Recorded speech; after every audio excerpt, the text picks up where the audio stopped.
Cette femme ambitieuse et habile va gouverner la Chine pendant près de 50 ans. Issue de la noblesse mandchoue, Yehenala Xingzhen est née à Pékin en 1835. À l'âge de 17 ans, elle est envoyée dans la cité interdite où elle devient la concubine de l'empereur Xianfang.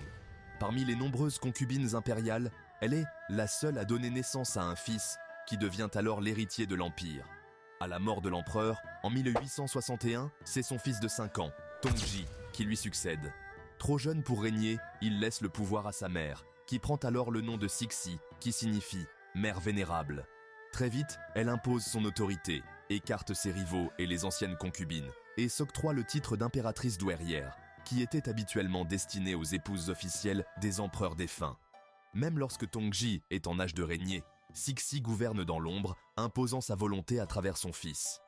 Mais ce dernier disparaît prématurément à l'âge de 18 ans, et sans enfant. Voulant conserver son pouvoir, Cixi parvient à imposer sur le trône un cousin de son fils, Guangxu, âgé de seulement 3 ans.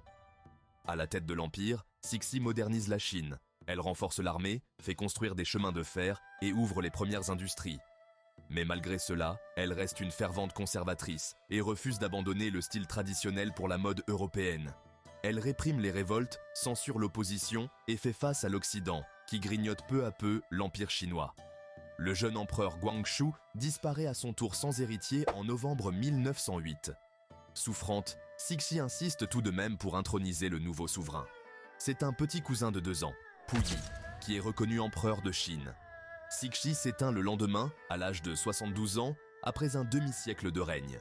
Elle disparaît en laissant la Chine en pleine crise. Le jeune Puyi est renversé 3 ans plus tard, au profit d'une république.